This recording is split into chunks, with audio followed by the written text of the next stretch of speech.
എല്ലാവർക്കും നമസ്കാരം. പുതിയൊരു വീഡിയോയിലേക്ക് സ്വാഗതം. അമ്മ ദേ ഇങ്ങനെ ഒരു പ്രത്യേക രീതിയിലിരിക്കുന്നതിന്റെ കാരണം എന്താ? അമ്മയ്ക്ക് പാടില്ല കേട്ടോ. അമ്മയ്ക്ക് കുറേ ദിവസമായിട്ട് ചുമയും പനിയില്ല, പക്ഷെ ജലദോഷം അല്ലേ, അസഹനീയമായ ചുമയാണ്. അപ്പോൾ ഇന്ന് ഞങ്ങൾ ചുമയുടെയും പനിയുടെയും കാര്യം ഒന്നും പറയാനല്ല വന്നത്, മറിച്ച് നമ്മുടെ അടുപ്പിനെ പറ്റി പല ആൾക്കാരും ചോദിക്കാറുണ്ട്. നമ്മുടെ വീഡിയോസിൻ്റെ അകത്ത് ഏറ്റവും എല്ലാവരും ചോദിക്കുന്നൊരു കാര്യവും പറയണൊരു കാര്യവും എന്താ വെച്ചാൽ ഈ ഒരു കിച്ചൺ പോർഷനെ കുറിച്ചാണ് പറയുന്നത് കേട്ടോ.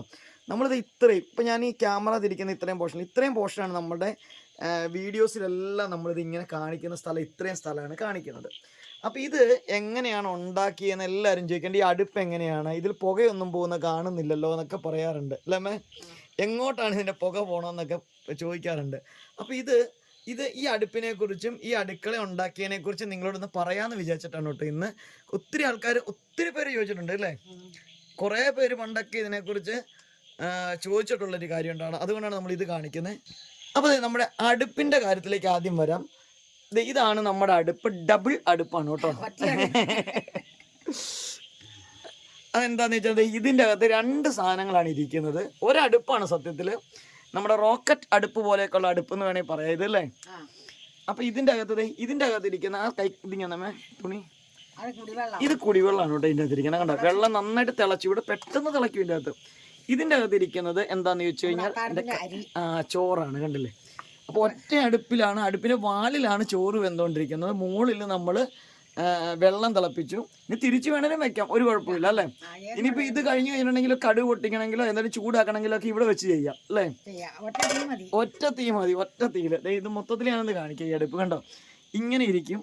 അപ്പോൾ ഈ അടുപ്പ് നമ്മൾ ചെയ്തേക്കുന്നത് നമ്മളുടെ ഇഷ്ടികയില്ലേ, ഇഷ്ടിക സാധാ ഇഷ്ടികയല്ല, മറിച്ച് നമ്മൾ അടുപ്പുണ്ടാക്കുന്ന ഒരു ഇഷ്ടികയുണ്ട്, പ്രത്യേക ഇഷ്ടിക. ആ ഇഷ്ടികയും കൊണ്ടാണ് ഈ സംഭവം എല്ലാം ചെയ്തേക്കണം, അതും കൊണ്ടാണ് ചെയ്തിരിക്കുന്നത്. പിന്നെ നമ്മൾ ഇതിൻ്റെ ഉള്ളിലേക്ക് സ്ഥലം ഉണ്ട്, ഇങ്ങനെ അടുപ്പിൻ്റെ ഉള്ളിലേക്കുള്ള സ്പേസ് ഉണ്ട്. അതിൻ്റെ ഒരു വാലാണ്, വിറക് വെക്കുന്ന വാലാണ് ഈ കാണുന്ന സ്ഥലം. അപ്പോൾ തീ ഇങ്ങനെ വരുമ്പോഴത്തേക്കും ഇങ്ങോട്ടും കൂടെ വരുമ്പോൾ നമുക്ക് എന്ത് ചെയ്യാം, ഇവിടെ നമുക്ക് പാത്രം വെക്കാം. ഇപ്പം നിങ്ങൾക്ക് ഇപ്പം ഇവിടെ കഞ്ഞി വെച്ചുകൊണ്ടിരിക്കുകയാണ്. അപ്പോൾ നമുക്ക് കറിക്ക് ഒന്ന് ചൂടാക്കണമെങ്കിൽ, ഇപ്പം മുളകും മല്ലിയൊക്കെ നമുക്ക് മൂപ്പിക്കുകയൊക്കെ ചെയ്യണമെങ്കിൽ ആ വാലിലേക്ക് വെച്ച് നമുക്ക് ചൂടാക്കിയെടുക്കാം. പിന്നെ അവിടെ ചെയ്യാൻ പറ്റുന്ന കാര്യം എന്താ വെച്ചാൽ, ഇപ്പോൾ കടുക് പൊട്ടിക്കണം, കറിക്ക് കടുക് പൊട്ടിക്കണം, ഇല്ലെങ്കിൽ മെഴുക്ക് വരട്ടി ഉണ്ടാക്കണം, അതൊക്കെ നമുക്ക് അവിടെ വെച്ച് ചെയ്യാൻ പറ്റും. ഇനി വേറൊരു കാര്യമുള്ള എന്താ വെച്ചാൽ, എന്തെങ്കിലുമൊക്കെ ചൂടാക്കണം എന്ന് വിചാരിക്കുക അല്ലേ. അപ്പൊ ചൂടാക്കണം എന്നുണ്ടെങ്കിൽ ഏതെങ്കിലും കറി ഇപ്പൊ നമ്മൾ ഉണ്ടാക്കി വെച്ചേക്കാണ്, നമുക്കൊന്ന് ചൂടാക്കണമെങ്കിലും ഇവിടെ നമുക്ക് ഈ കറിയോ സാധനങ്ങളൊക്കെ ഇവിടെ ഇരിക്കുവാണെങ്കിൽ ഈ വാലിലേക്ക് വെച്ച് നമുക്ക് ഇതും ചെയ്യാൻ പറ്റും. അപ്പോൾ ഇതാണ് ഞങ്ങളുടെ പുകയില്ലാത്ത നമ്മുടെ ഈ ഒരു അടുപ്പ്. ഈ അടുപ്പിൻ്റെ പ്രത്യേകത ഒന്ന് രണ്ട് കാര്യങ്ങളുണ്ട്. ഒന്ന്, നമ്മുടെ പരമ്പരാഗത രീതിയിൽ പണ്ടത്തെ രീതിയിലുള്ള ട്രഡീഷണൽ അടുപ്പ് പോലത്തെ അടുപ്പാണിത് അല്ലേ, നിലത്തിരുന്ന് വിറക് കത്തിക്കുന്ന അടുപ്പാണ്. പിന്നെ ഇതുണ്ടാക്കാനുള്ള ഒരു പ്രധാന കാരണം എന്താണെന്ന് ചോദിച്ചു കഴിഞ്ഞാൽ, ഈ അമ്മയ്ക്ക് പുകയൊന്നും അങ്ങനെ അടിക്കാൻ പാടില്ല എന്ന് ഡോക്ടർ പറഞ്ഞിട്ടുണ്ടായിരുന്നു. അപ്പോൾ അങ്ങനെ അമ്മയ്ക്ക് പുകയില്ലാതിരിക്കാൻ വേണ്ടിയിട്ടാണ് നമ്മൾ ഇതിൻ്റെ പുക മൊത്തം നമ്മൾ വേറെ സ്ഥലത്തേക്ക് നമ്മൾ കളഞ്ഞിട്ടുണ്ട്. അതും കാണിച്ചു തരാവേ. പിന്നെ അപ്പോൾ ഇത് അടുപ്പിൻ്റെ കാര്യം നിങ്ങൾക്ക് മനസ്സിലായി. ഇനി അടുപ്പ് എങ്ങനെ ചെയ്യണമെന്നുള്ള കാര്യം പറഞ്ഞു തരാം. പിന്നെ മറ്റൊന്ന്, ഇവിടെ കൊടുത്തിരിക്കുന്ന സൈഡില്ലേ, ഈ സൈഡ് മുഴുവനും ഇതെല്ലാം മണ്ണ് കൊണ്ട് ഞങ്ങൾ ചെയ്തിരിക്കുന്നതാണ് കേട്ടോ ഇതെല്ലാം. അപ്പോൾ നമ്മൾ ഒറ്റ നോട്ടത്തിൽ നോക്കുമ്പോൾ നിങ്ങൾക്ക് തോന്നും ഇത് ഫുള്ള് മൺകട്ടയാണെന്ന് തോന്നും. പക്ഷേ ഇതങ്ങനെയല്ല ചെയ്തിരിക്കുന്നത്. ഇതിൻ്റെ അകത്ത് മൺകട്ടയുണ്ട്, വെട്ടുകല്ലുണ്ട്, കാട്ടുകല്ലുണ്ട്, അങ്ങനെ പല കല്ലുകളുണ്ട് അല്ലേ. നമ്മുടെ വീട്ടിലെ നമ്മുടെ പറമ്പിൽ കിടന്ന എന്തൊക്കെ സാധനങ്ങളുണ്ടോ അതെല്ലാം വെച്ചിട്ടാണ് ഇത് ചെയ്തേക്കണത്. അപ്പം നമ്മുടെ പറമ്പിലുള്ള പല ഐറ്റംസ് നമ്മളിതിനകത്ത് ഉപയോഗിച്ചിട്ടുണ്ടെന്ന് പറയാൻ കാരണം എന്താ വെച്ചാൽ, നമ്മളിതൊന്നും പൈസ കൊടുത്ത് വാങ്ങിച്ച സാധനം അല്ല. നമ്മുടെ ഇവിടെ പറമ്പിൽ ഉണ്ടായിരുന്ന സാധനങ്ങൾ, കല്ലുകളൊക്കെ എടുത്ത് ഞാനും അമ്മയും കൂടെ കെട്ടി ഉണ്ടാക്കിയതാണ്. മണ്ണൊക്കെ ചവിട്ടി കുഴച്ചാണ് കേട്ടോ ഉണ്ടാക്കിയത്. മണ്ണ് ചവിട്ടി കുഴയ്ക്കുമ്പോൾ ഒരു കാര്യം കൂടെ പറയാം. ആദ്യം നമ്മൾ മണ്ണ് അരിച്ചെടുത്തു അല്ലേ. മണ്ണ് ഇടഞ്ഞ എങ്ങനെയാണെന്ന് വെച്ചാൽ, ഇത് കണ്ടോ, ഇത് നമ്മുടെ കവുങ്ങാണേ അല്ലേ. ഇത് അടയ്ക്കാമരം കീറിയെടുത്ത്, ഇതും അമ്മയും അച്ഛനും കൂടെ കൂടിയിട്ടാണ് ഇതിങ്ങനെ ഉണ്ടാക്കി ഇതിൻ്റെ അകത്ത് ഗ്രില്ല് പോലെ ഇങ്ങനെ വെച്ചിരിക്കുന്നത്. അപ്പോൾ ഇതുപോലെ ഇത് ഇച്ചിരി അടുപ്പിച്ച് വെച്ചിട്ട് ഇതിൻ്റെ അകത്തേക്ക് കൊണ്ട് മണ്ണങ്ങിടും. അപ്പോൾ എന്ത് ചെയ്യും, കല്ല് വേറെയും പോവും, കല്ല് തള്ളിപ്പോവും, മണ്ണ് മാത്രമായിട്ട് അടിയിൽ കിട്ടും, വീഴും. ആ മണ്ണ് നമ്മൾ വെള്ളം ഒഴിച്ച് ചവിട്ടി കുഴച്ചൊരു പശ പോലെ ആക്കിയിട്ടാണ് നമ്മളിവിടെ തേച്ച് പിടിപ്പിക്കുന്നത്. പിന്നെ വേറൊരു കാര്യം, ഇത് സിമെൻ്റ് ഒന്നും യൂസ് ചെയ്തിട്ടില്ല കേട്ടോ. സിമെൻറ്റ് യൂസ് ചെയ്തിട്ടുണ്ട് എവിടെയാണെന്ന് അറിയുന്നത്, ഈ അടുപ്പിന് മാത്രം സിമെൻറ്റ് യൂസ് ചെയ്തിട്ടുണ്ട്. പിന്നെ ഇവിടെ ചെയ്തിരിക്കുന്നത് എന്താ വെച്ചിട്ടുണ്ടെങ്കിൽ, നമ്മളിങ്ങനെ ഒരു പ്രത്യേക ഒരു ഷേപ്പിൽ കെട്ടി ഉണ്ടാക്കിയതാണ്.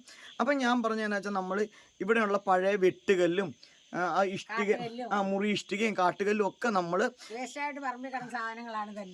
ആയിട്ട് പറമ്പിൽ കിടന്ന എല്ലാ സാധനങ്ങളും എടുത്തിട്ട് ഞങ്ങൾ ഇങ്ങനെ ഈ ഒരു ഷേപ്പിൽ ഞങ്ങൾ ഉണ്ടാക്കിയെടുത്തിട്ട് അപ്പം അത് കെട്ടിയേക്കണം. നമ്മൾ ഈ മണ്ണ് കുഴച്ച സാധനം കൊണ്ടാണ് കെട്ടിയേക്കണം. പിന്നെ ഇതിൻ്റെ അകത്ത് ചെയ്തേക്കണം എന്താണെന്ന് ഇതൊക്കെ എന്താണെന്ന് ഇതൊക്കെ നമ്മുടെ ഈ പഴയ ഞങ്ങളുടെ വേറൊരു ഫ്രണ്ടിൻ്റെ വീട്ടിലുണ്ടായിരുന്ന അവിടെ ടൈല് ചെയ്തപ്പോൾ ബാക്കി വന്ന പീസാണ് കേട്ടോ ഇതൊക്കെ ടൈലിൻ്റെ പീസ്, അവരുടെ ടൈലിൻ്റെ പീസുകൾ ബാക്കി വന്നതാണ് ഇത്. പിന്നെ ഇതെന്താണെന്നറിയാം, ഇത് അവരുടെ ഫെറോസ്ലാബ് ചെയ്തപ്പോൾ ബാക്കി വന്ന സാധനങ്ങളല്ലേ. അപ്പോൾ ഈ മോളിൽ കൊടുത്താണ് ഫെറോസ്ലാബൊക്കെ ഇങ്ങനെ ഇടുമ്പോഴത്തേക്കും ചില കട്ടിങ് പീസുകളൊക്കെ വരത്തില്ലേ ബാക്കി, അതൊക്കെയാണ് നമ്മൾ മുകളിലിട്ടേക്കണത്. അതുപോലെ ഇവിടെ കൊടുത്തിരിക്കുന്ന ഞാൻ കാണിച്ചു തരാം. ഇതൊക്കെ ഇങ്ങനെ അവരിങ്ങനെ കൊടുക്കണ ഈ സ്ലാബൊക്കെ ചെയ്യത്തില്ലേ വീടിൻ്റെയൊക്കെ, അപ്പോൾ അന്നേരം ചെയ്യുന്ന സാധനങ്ങളാണ് ഇതൊക്കെ. അപ്പോൾ ഇതൊക്കെ അങ്ങനെ കൊടുത്തു. എന്നിട്ട് ഇതെല്ലാം ഞങ്ങൾ വെച്ച് കെട്ടിയതിന് ശേഷം ഉണ്ടല്ലോ കുഴച്ച മണ്ണ് ഞങ്ങൾ തേച്ച് കൈകൊണ്ട് തന്നെ തേച്ച് പിടിപ്പിച്ചല്ലേ, കൈകൊണ്ട് തേച്ച് പിടിപ്പിച്ചെടുത്തു. ഇതിനകത്ത് ഒരു പെയിൻറ്റോ കാര്യങ്ങളോ ഒന്നും ചെയ്തിട്ടില്ല, അങ്ങനെ മണ്ണും കൊണ്ട് ഞങ്ങൾ ഇങ്ങനെ ഉണ്ടാക്കിയെടുത്താണ്. അപ്പോൾ ഇതിങ്ങനെ ക്ലോസപ്പിൽ നോക്കുമ്പോൾ കാണാം ചില സ്ഥലത്ത് ഇങ്ങനെ പൊട്ടൽ പോലെ ഉണ്ടാകും. മണ്ണ് അങ്ങനെ ചില സ്ഥലത്തൊക്കെ ഇങ്ങനെ പൊട്ടു കേട്ടോ. കാരണം നല്ല പശപ്പുള്ള മണ്ണാണെങ്കിൽ അങ്ങനെ പൊട്ടത്തില്ല. പക്ഷെ നമ്മുടെ മണ്ണ് ചെറിയ ഇതിനകത്തൊരു മണൽ പോലത്തെ അംശം കൊണ്ടുണ്ട്, അതുകൊണ്ടാണ് പൊട്ടുന്നത്. നല്ല പശിമയുള്ള മണ്ണാണെങ്കിൽ കുറച്ചും കൂടെ നല്ല അടിപൊളിയായിട്ടിരിക്കും. നമ്മുടെ പറമ്പിലെ മണ്ണ് അങ്ങനെയല്ല. എന്നാലും നമ്മൾ കല്ലൊക്കെ കളഞ്ഞിട്ടാണ് ഇങ്ങനെ തേച്ച് പിടിപ്പിക്കണോണ്ടാണ് നമ്മൾ ഇത് ഭയങ്കര കട്ടി ചെയ്ത് പോരാനായിട്ട് ഭയങ്കര ബുദ്ധിമുട്ട്. ഇത് കണ്ടോ, ഇവിടെ 2 എയർ ഹോളൊക്കെ ഇട്ടിട്ടുണ്ട്. അപ്പോൾ ഇതാണ് നമ്മുടെ അടുക്കള, കണ്ടില്ലേ. പിന്നെ നമ്മൾ ഇതിൻ്റെ അകത്തൊന്നും ചെയ്തിട്ടില്ല അല്ലേ മേ. ഇത്രയാണ് ഞങ്ങൾ അടുക്കളയായിട്ട് ചെയ്തിട്ടുള്ളത്. പിന്നെ ഇവിടെ ഒരു സാധനം, ഇവിടെ ശരിക്കും ഞങ്ങൾ ഇവിടെയും കൂടി ഒരു അടുപ്പ് വെക്കാനായിട്ടുള്ള പ്ലാൻ ഉണ്ടായിരുന്നു. അതുകൊണ്ട് ഈ ഇഷ്ടിക വെച്ചാൽ ഇതിൻ്റെ അകത്തുണ്ടല്ലോ, ഇതിൻ്റെ അകത്ത് റൗണ്ടിലൊരു ഹോളുണ്ട്. ഇത് അടുത്ത് ഒരു അടുപ്പ് വെക്കുവാണെങ്കിൽ കൊടുക്കാനായിട്ട്. പക്ഷെ ഞങ്ങൾ അത് വെക്കുമ്പോൾ ഒരു മൊത്തത്തിൽ ഭംഗി പോകുന്നതുകൊണ്ട് അത് ചെയ്തിട്ടില്ല. ഇനി ഇതിൻ്റെ പുകക്കുഴൽ എങ്ങോട്ടാണ് പുക പോകണമെന്ന് കാണിച്ചു തരട്ടെ. അവിടെ കാണിച്ചു തരാം. പക്ഷെ അത്ര ഞങ്ങളിപ്പോൾ കുറേ നാളായിട്ട് ഇവിടെ ഇല്ലേ, പറമ്പിൽ കിടന്ന് ഇവിടുത്തെ പഴയ ഒരു പുകക്കുഴലുണ്ടായിരുന്നു, അത് വെച്ചാൽ ചെയ്തേക്കണം. അതുകൊണ്ട് കാണിച്ചു തരാവേ. കണ്ട് ഇതാണ് അകത്ത്, കണ്ട അമ്മ അകത്തിരിക്കുന്ന കാണാവോ നിങ്ങൾക്ക്, കാണില്ലേ. അപ്പോൾ ഇത് നമ്മുടെ പുറംഭാഗമാണ് കേട്ടോ, നമ്മുടെ അടുക്കളയുടെ പുറംഭാഗമാണ് ഇത്. അപ്പോൾ പുറത്ത് കണ്ടത് ഇതുപോലെ ഞാൻ പറയും ഒരു ഹോൾ അവിടെ കൊടുത്തിട്ടുണ്ടെന്ന് പറഞ്ഞില്ല, ഒരു പൈപ്പ് എപ്പോഴെങ്കിലും നമുക്ക് വെക്കണമെങ്കിൽ അതിനെ കൊടുത്താണ് പൈപ്പാണിത്. ഈ പൈപ്പ് കണ്ടില്ലേ, ഇതിലേക്ക് ഇനി കണക്ട് ചെയ്ത് കൊടുത്താൽ മതി. പക്ഷേ ഇത് ഞങ്ങൾക്ക് ഇങ്ങനെ നമ്മുടെ ഈ സാധാരണ ഇത് കണ്ടില്ലേ, ഞങ്ങളിങ്ങനെ ഉണ്ടാക്കി എടുത്തേക്കണ സ്ഥലമാണിത്. കണ്ടോ, നമ്മുടെ ഓലയും ഷീറ്റും ഒക്കെ വെച്ച് ചെയ്തേക്കണോണ്ട് ഇവിടെ ഇത്തരത്തിലുള്ളൊരു വലിയ ഹെവി പൈപ്പ് ഫിക്സ് ചെയ്യാനുള്ളൊരു ഒരു ബലമില്ല. അപ്പോൾ അതുകൊണ്ട് തന്നെ ഞങ്ങളിത് ഈ പൈപ്പ് അവിടുന്ന് നേരെ ഇങ്ങനെ പുറത്തേക്ക് തള്ളിയേക്കും. കണ്ടോ, ഇതിൻ്റെ നീളത്തിൽ അങ്ങ് പോയേക്കും. അപ്പോൾ ഇവിടുന്ന് ഞങ്ങൾ വേറെ എക്സ്റ്റൻഷനും കൂടെ വെച്ചിട്ട് കുറച്ചും കൂടെ അങ്ങോട്ട് വെച്ച് കൊടുക്കും അപ്പുറത്തെ സൈഡിലേക്ക്. അപ്പോൾ ഈ പുക കുറേയും കൂടെ അങ്ങ് പൊയ്ക്കോളും പുറത്തേക്ക്. നമുക്ക് ഇതിൻ്റെ അകത്തേക്കൊന്നും പുക വരത്തില്ല. കണ്ടില്ലേ, നമ്മൾ ഓലയൊക്കെ വെച്ച് കെട്ടി ഉണ്ടാക്കിയാണ് ചെറിയൊരു സെറ്റപ്പാണ് നമ്മുടെ അടുക്കള എന്ന് പറയുന്നത്. ഇതാണ് ഞങ്ങൾ കുക്ക് ചെയ്യുന്ന സ്ഥലം. അപ്പോൾ ഇത്രയേ ഉള്ളൂ നമ്മുടെ അടുക്കളയുടെ കാര്യം അല്ലേ.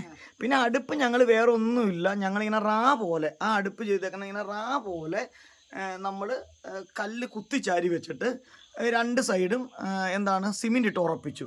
എന്നിട്ട് വിറക് വെക്കണ ഭാഗം ചെറിയൊരു കുഴി പോലെ ആക്കി വെച്ചു. എന്നിട്ട് ആ പൈപ്പിൻ്റെ പോർഷൻ അതിൻ്റെ അകത്തേക്ക് വെച്ചു. അത്രയേ ഉള്ളൂ അല്ലേ, അത്രയും മാത്രമേ ഉള്ളൂ. പക്ഷേ ഇത് നല്ല സേഫാണ് കേട്ടോ. കാരണം പിന്നെ ഇതിൻ്റെ അകത്ത് പ്രത്യേകത വെച്ചാൽ ഇവിടെയൊക്കെ മണ്ണ് കരിയത്തില്ല. പിന്നെ ഇത് ഇവിടെയൊക്കെ മണ്ണ് ഇങ്ങനെ ഇട്ടേക്കണോണ്ടുണ്ടല്ലോ, ഞങ്ങളിത് ഞങ്ങളുടെ ജാതിക്ക അങ്ങനെയുള്ള സാധനങ്ങളൊക്കെ ഞങ്ങൾ ഇവിടെ ഇട്ട് ഉണങ്ങും. ഇവിടെ നല്ല ചൂടാണ്. പിന്നെ ഒരു കാര്യം കൂടെ പറയാൻ മറന്നു പോയിട്ട്, ഈ കലം വെക്കുന്ന ഈ സ്ഥലമില്ലേ, ഇതെങ്ങനെ ഉണ്ടാക്കിയെന്നറിയാമോ? അയ്യോ നല്ല ചൂട്. ഇത് നമ്മൾ ഈ അടുപ്പിൽ വെക്കണ വിറകടുപ്പിൽ വെക്കുന്ന ഒരു സിസ് അലുമിനിയത്തിൻ്റെ പ്ലേറ്റ് പോലത്തെ സാധനമുണ്ട്. ആ സാധനം ഇതിന് മുകളിൽ ഫിക്സ് ചെയ്തേക്കണം. അതും കൂടെ വെച്ചിട്ടാണ് ഞങ്ങളിത് ഇങ്ങനെ തേച്ച് കൂട്ടി. ഇവിടെയൊക്കെ ശരിക്കും പറഞ്ഞാൽ സിമെൻ്റാണ് ഇട്ടേക്കണേ. അപ്പോൾ സിമെൻ്റ് ഇട്ട് ഇങ്ങനെയാണ് തേച്ച് കൂട്ടിയെടുത്തത്. ആ സാധനം ആ പ്ലേറ്റാണ് മുകളിൽ കിടക്കണേ. അതുകൊണ്ട് ഒരു തരി പോലും പുക പുറത്തേക്ക് വരത്തില്ല. കലത്തിൻ്റെ ആ ഏറ്റവും അടിഭാഗത്ത് മാത്രമാണ് ഇച്ചിരി കരി പോലെ വരത്തുള്ളൂ അല്ലേ. പിന്നെ ഇത് ഇതൊക്കെ കണ്ടില്ല, കവുങ്ങ് കൊണ്ട് ഇവരുണ്ടാക്കിയെടുത്ത സാധനമാണ് ഇതൊക്കെ. ഇവരും നല്ല ഞങ്ങൾ എല്ലാവരും കൂടി ഉണ്ടാക്കിയതാണ്. അമ്മ ഓല മെടഞ്ഞതും കവുങ്ങൊക്കെ അച്ഛൻ ചെത്തി കീറിയെടുത്തു. അന്ന് അച്ഛന് അത്യാവശ്യം കുഴപ്പമില്ല. ഇപ്പം നമ്മൾ ഇതിങ്ങനെ ഉണ്ടാക്കിയിട്ട് ഒരു 3 കൊല്ലം കഴിഞ്ഞല്ലേ മേ, 3 കൂടുതൽ വർഷമായി അല്ലേ. 4 വർഷത്തോളായിട്ടുണ്ട് ഞങ്ങൾ ഈ ഒരു സെറ്റപ്പ് ഇങ്ങനെ. അല്ല 4 കോവിഡിന് മുമ്പ് അല്ലേ, കോവിഡിൻ്റെ ആ സമയത്ത് നമ്മൾ ഉണ്ടാക്കിയത് അല്ലേ. കൊറോണയുടെ സമയത്തുണ്ടായി. പക്ഷെ അത് നമുക്ക് യൂട്യൂബ് ഒന്നുമില്ല, വീഡിയോ ഒന്നുമില്ല, വീഡിയോ എടുക്കലോ ചാനലോ ഒന്നും ഇല്ലായിരുന്നു ആ സമയത്ത്. കോവിഡിൻ്റെ സമയത്ത്, കോവിഡ് കഴിഞ്ഞ ആ സമയത്ത് അല്ലേ, അവധിയൊക്കെ ആയിട്ട് ഇങ്ങനെ ആൾക്കാർ ഇരുന്ന സമയത്ത് അന്നേരമാണ് ഞങ്ങൾ ഇങ്ങനെ ഉണ്ടാക്കിയത്. പക്ഷെ വേറൊരു കാര്യമാണ് ഞാൻ പറയാം, നമ്മൾ ഈ വീട് ഓർമ്മ വെച്ച നാൾ മുതൽ ഇവിടെയാണ് കഞ്ഞി വെക്കുന്ന സ്ഥലം ശരിക്കും പറഞ്ഞാൽ അല്ലേ. പണ്ട് ഇവിടെ ഇങ്ങനെ തുറന്ന് കിടക്കുമായിരുന്നു. ഇവിടെ അടുപ്പ് നമുക്ക് ഇവിടെയാണ്, 3 കല്ല് മാത്രം ഇവിടെ. അന്നേരം ഇവിടെ ഇങ്ങനെ തന്നെയായിരുന്നു ഞങ്ങൾ ചെയ്തിരുന്നത്. പിന്നെ ഞാൻ ഇങ്ങനെ ഇരുന്നപ്പോൾ എനിക്ക് തോന്നി ഇത് ഇവിടെ ഇങ്ങനെ സെറ്റപ്പ് ഉണ്ടാക്കാമെന്ന് വിചാരിച്ചിട്ടാണ് ഞങ്ങൾ ഉണ്ടാക്കിയത്. പക്ഷെ ഞങ്ങളിങ്ങനെ ഉണ്ടാക്കിയിട്ട് നമ്മൾ യൂട്യൂബ് വീഡിയോനെ കുറിച്ച് നമ്മൾ ചിന്തിച്ചിട്ട് പോലും ഇല്ലായിരുന്നു, യൂട്യൂബ് ചെയ്യുക എന്നുള്ളതിനെക്കുറിച്ച് അല്ലേ. എന്നിട്ട് ഞങ്ങൾ വെറുതെ ഒരു വീഡിയോസൊക്കെ, ഈ അമ്മയുടെ വീഡിയോ ഒക്കെ വെറുതെ ഇങ്ങനെ ചുമ്മാ എടുത്തിട്ട് വെറുതെ യൂട്യൂബിൽ ഇങ്ങനെ അപ്ലോഡ് ചെയ്ത് 1-2 വീഡിയോ ഇട്ടിട്ടുണ്ടായിരുന്നുള്ളൂ അല്ലേ. അപ്പോൾ അത് ആൾക്കാർക്കൊക്കെ ഈ അടുക്കള കണ്ടപ്പോൾ ഇഷ്ടപ്പെട്ടപ്പോഴാണ് പിന്നെ നമ്മൾ പയ്യെ നമ്മൾ യൂട്യൂബിലേക്ക് വന്നത് അല്ലേ. അങ്ങനെയാണ് നിങ്ങളെയൊക്കെ പരിചയപ്പെടാൻ കഴിഞ്ഞത്. അപ്പം ഈ നമ്മുടെ ഈ അടുപ്പ് കാണാൻ ചോദിച്ചവർക്ക് എല്ലാവർക്കും വേണ്ടിയിട്ടാണ് ഇന്നത്തെ ഈ അടുപ്പിൻ്റെ ഒരു വീഡിയോ കാണിച്ചു തന്നിട്ടുള്ളത്. ഇനി നിങ്ങൾ കുറച്ചും കൂടി ഡീറ്റെയിൽ ആയിട്ട് അടുപ്പ് എങ്ങനെയാണ് ഉണ്ടാക്കണമെന്നുണ്ടെങ്കിൽ ഞാനൊരു ദിവസം കുറച്ച് ഇഷ്ടിക വെച്ചിട്ട് വേണമെങ്കിൽ അതൊന്ന് മേക്ക് ചെയ്യണം കൂടെ ഒന്ന് കാണിച്ചു തരാം. പക്ഷേ ഇത് മൊത്തം കുത്തിപ്പൊളിച്ചിട്ട് നമുക്കിനി ചെയ്യാൻ പറ്റത്തില്ലല്ലോ അടുപ്പ്. അതുകൊണ്ടാണ് വേറെ നമുക്ക് പുറത്ത് വെച്ച് കാണിക്കുക ഏത് സിസ്റ്റത്തിലാണ് ചെയ്യണത്. പക്ഷെ ഇത്രയും കാര്യം മനസ്സിലാക്കിയാൽ തന്നെ നിങ്ങൾക്ക് ഇതുപോലൊരു അടുപ്പ് ഈസി ആയിട്ട് ഉണ്ടാക്കാൻ പറ്റും അല്ലേ. ഇത് ഒത്തിരി സ്ഥലമൊന്നും ഇല്ലാട്ടോ, കുറച്ച് സ്ഥലമേ ഉള്ളൂ. ഇത് അമ്മ ഇരിക്കണം കാണുമ്പോൾ നിങ്ങൾക്ക് മനസ്സിലാകത്തില്ല. അമ്മ ഇരിക്കണത് ഫ്രണ്ടിലേക്ക് ഇത്രയും സ്ഥലമേ ഉള്ളൂ, കണ്ടോ, ബാക്കിലേക്ക് ഇത്രയും ചെറിയ. അമ്മ നോക്കൊരു 5 സ്ക്വയർ ഫീറ്റ് വീതി കാണും അല്ലേ. ഒരു 5 സ്ക്വയർ ഫീറ്റ് ആണ് ഇതിൻ്റെ വീതി. നീളം വന്നിട്ടൊരു 6 സ്ക്വയർ ഫീറ്റ് കാണും. ഒരു 6-5 അത്രയും സ്പേസ് ആണ് കേട്ടോ ഇത് ആകെ കൂടി ഉള്ളൂ. അപ്പോൾ എല്ലാവർക്കും ഞങ്ങളുടെ അടുപ്പും ഈ ഒരു വീഡിയോ എടുക്കുന്ന സ്ഥലം ഇഷ്ടപ്പെട്ട് കാണുമെന്ന് വിശ്വസിക്കുകയാണ്. ലൈക്ക് ചെയ്യാൻ മറക്കരുത് അല്ലേ. ലൈക്ക് ചെയ്യാനും അമ്മയ്ക്കൊന്നും പറയാനായിട്ട് വയ്യ കേട്ടോ, പാടില്ലാണ്ടിരിക്കുന്നതുകൊണ്ടാണ് മിണ്ടാണ്ട് ഇങ്ങനെ ഇരിക്കുന്നത്. അതിൻ്റെ സങ്കടം മുഖത്ത് കാണുന്നില്ലേ. ഓക്കെ, അപ്പം നമ്മുടെ വീഡിയോസൊക്കെ ഒന്ന് ഹൈപ്പ് ചെയ്യണം, ഷെയർ ചെയ്യണം. നിങ്ങളും ഇതുപോലെയൊക്കെ ഒരു അടുക്കള ഒന്ന് ഉണ്ടാക്കി നോക്കൂ കേട്ടോ. ചുമ്മാ പുറത്ത് പറമ്പിൽ സ്ഥലമൊക്കെ, ഞങ്ങളുടെ പക്ഷേ പറമ്പിലല്ല, ഞങ്ങളുടെ വീടിനോട് ചേർന്ന് ഞങ്ങളുടെ മിറ്റമായിരുന്നു ഇത്. അപ്പോൾ എല്ലാവർക്കും നല്ലൊരു ദിവസം ആശംസിക്കുകയാണ്. Bye bye.